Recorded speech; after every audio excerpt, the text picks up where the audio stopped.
नमस्कार दोस्तों, हमारे पास एक प्रश्न है। एक समकोण त्रिभुज का क्षेत्रफल 54 सेंटीमीटर है तथा कर्ण 15 सेंटीमीटर है, तो त्रिभुज का परिमाप क्या होगा। इस तरह का प्रश्न देखकर बच्चे अक्सर कंफ्यूज हो जाते हैं। तो इस तरह के प्रश्नों को कैसे हल करते हैं, आइए समझते हैं। हमें दिया है एक समकोण त्रिभुज का क्षेत्रफल। तो सबसे पहले हम समकोण त्रिभुज क्या होता है ये समझते हैं। ठीक है, समकोण त्रिभुज इस प्रकार का होता है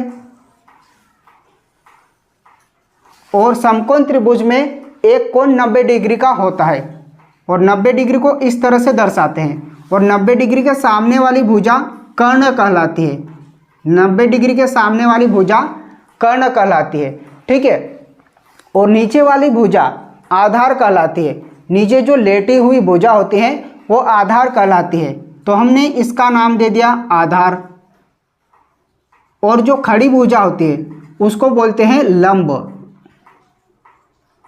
और लंब ही ऊंचाई कहलाती है।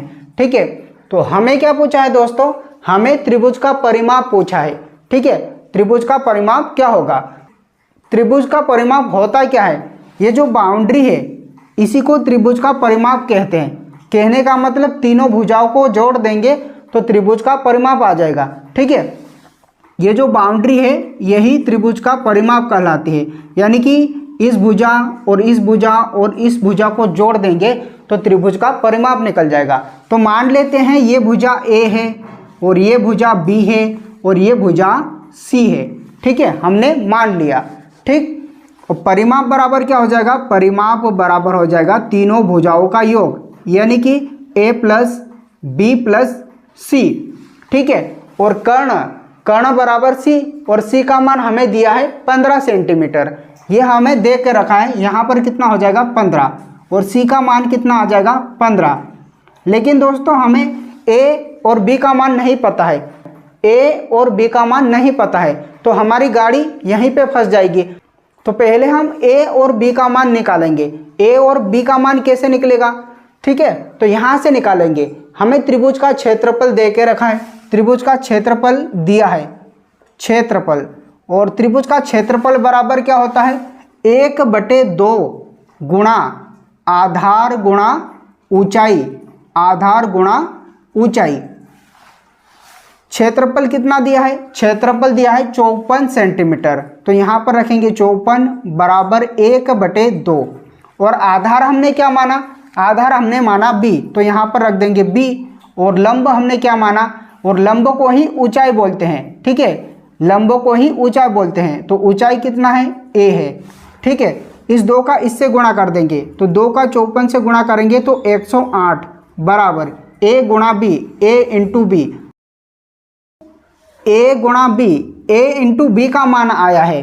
हमें निकालना है ए प्लस बी का मान निकालना है। तो कैसे निकालेंगे, आपने पाइथागोरस परिमेय पढ़ी होगी।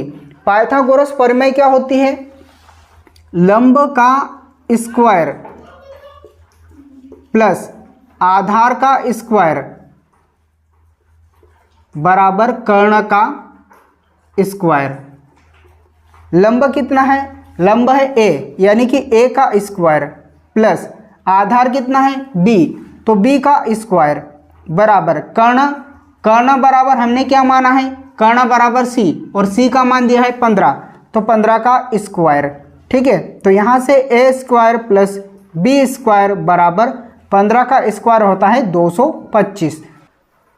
ए स्क्वायर प्लस बी स्क्वायर बराबर 225। अभी भी हमें ए प्लस बी का मान नहीं पता है। आपने एक सर्वसमीका पढ़ी होगी, ए प्लस बी का होल स्क्वायर, याद करिए, आपने पढ़ा होगा। ठीक है, कोष्टक ए प्लस बी का होल स्क्वायर बराबर क्या होता है, A square plus B square plus 2ab। ठीक है, A square plus B square का मान हमें पता है, A square plus B square का हमें मान पता है 225, तो यहाँ पर रख देंगे 225 प्लस 2, और ए बी का मान पता है हमें 108, तो यहाँ पर रख देंगे 108। इसको हल कर लेंगे, 225 108 का 2 से गुणा करेंगे 216, इनको जोड़ देंगे तो 441 होगा। ये किसका मान आ गया, ये मान आ गया a प्लस बी का होल स्क्वायर का मान है। ठीक है, a प्लस बी के होल स्क्वायर का मान है। हमें निकालना है a प्लस बी निकालना है। तो ये होल स्क्वायर है तो यहाँ पर इसको करने के अंदर ले लेंगे, यानी कि रूट के अंदर ले लेंगे दोनों को। कोष्टक a प्लस बी का होल स्क्वायर और 441, ये वर्ग से ये रूट कट जाएगा तो a प्लस बी बचेगा और 441 किसका वर्गमूल होता है? 21 का वर्गमूल होता है। ठीक है, तो ये लो दोस्तों a प्लस बी का मान आ गया। ठीक है, a प्लस बी बराबर कितना है? a प्लस बी बराबर है 21। तो यहाँ पर हम 21 रख देंगे। 21 प्लस 15 यानी कि तीनों भुजाओं को जोड़ देंगे, a plus B plus C. 21 plus 15 36। ये लो हमारा आंसर आ गया, यानी कि त्रिभुज का परिमाप कितना होगा? 36 होगा। हमें दोस्तों इस प्रश्न में सीधे सीधे a और b और c का मान नहीं दिया, तीनों भुजाएं नहीं दिया, हमें दे दिया क्षेत्रफल और कर्ण दे दिया। तो इस तरह से हम इस प्रश्न को हल करेंगे। ठीक है, तो मैं उम्मीद करूंगा कि आपको यह प्रश्न समझ में आ गया होगा। अगर अच्छा लगा हो तो चैनल को सब्सक्राइब कर लीजिएगा और अपने दोस्तों के साथ भी इस वीडियो को शेयर कर दीजिएगा। मिलते हैं अगली वीडियो में।